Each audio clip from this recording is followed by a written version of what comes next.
Mount Everest, located on the border of Nepal and China in the Himalayan mountain range, is widely known as the highest mountain in the entire world.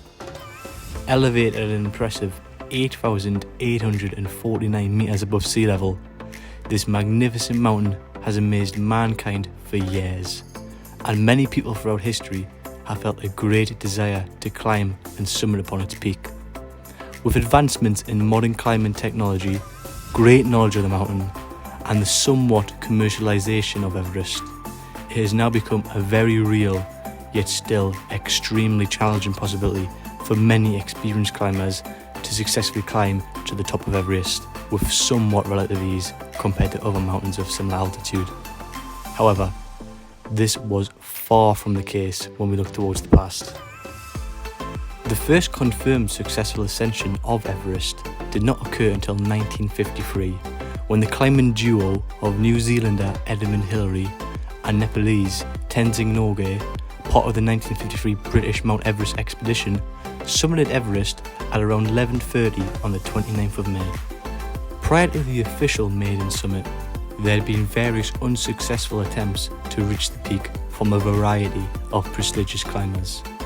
Notably, the 1924 British Mount Everest expedition still raises questions to this day. The mountaineering pair, George Mallory and Andrew Irvine, had attempted to become the first to summit Everest.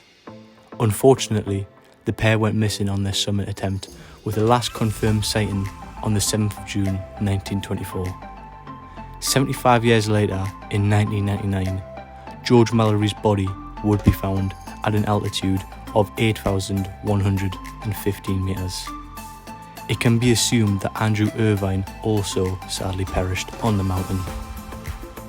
The question still remains open whether they decided to descend before or after summiting the mountain. Due to inconclusive evidence, this mystery will likely never be solved. Since then, around 6,000 people have successfully climbed to the summit of Mount Everest, and climbing it is becoming increasingly popular, with about 800 people attempting to climb it annually. However, roughly half of those attempting the summit will be unsuccessful, though the success rate varies greatly every year due to the weather conditions at any given time. Of the 800 who attempt the summit, about 1.5% of those will unfortunately die on the mountain. Aside from the risk of death, there are also other tremendous health risks which come with climbing Everest. These include amputation due to frostbite, suffocation from potential avalanches, and edema of the brain and lungs caused by altitude sickness. Above an altitude of 8,000 meters is what is considered the death zone, because the atmospheric pressure is so low here that human life cannot be sustained for prolonged periods of time. There are in fact 14 mountains which are elevated above 8,000 meters, all of which are located in the Himalayas or the Karakoram mountain range. In the death zone, altitude sickness and eventual death become inevitable after a certain period of time, and so it is essential to make the final ascension of Everest as quickly as possible to spend as little time as possible inside of the death zone. Mountaineering within the death zone has been described as like trying to run on a treadmill whilst breathing through a straw. Imagine pairing that with extreme cold and extreme winds, and it becomes clear why ascending Everest or any ultra high altitude mountain is such a serious challenge. Regardless of the extreme challenge and the extreme dangers, some people simply become addicted to the mountain and feel an incredible need to climb it.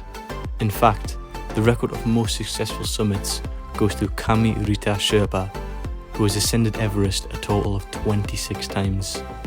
If you really do want to summit Everest, it will take you months of physical preparation and a huge sum of cash, usually between £25,000 to £100,000 to even have a chance of reaching the top.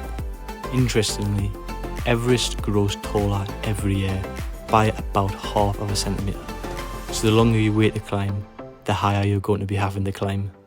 Although Everest has reportedly shrunk by a few centimetres after the Nepalese earthquake of 2015. Thank you for watching Discovery Realm. After watching all of this, would you like to one day try to climb Everest? Or maybe you already have. Let us know down in the comments. Don't forget to like and subscribe. Goodbye.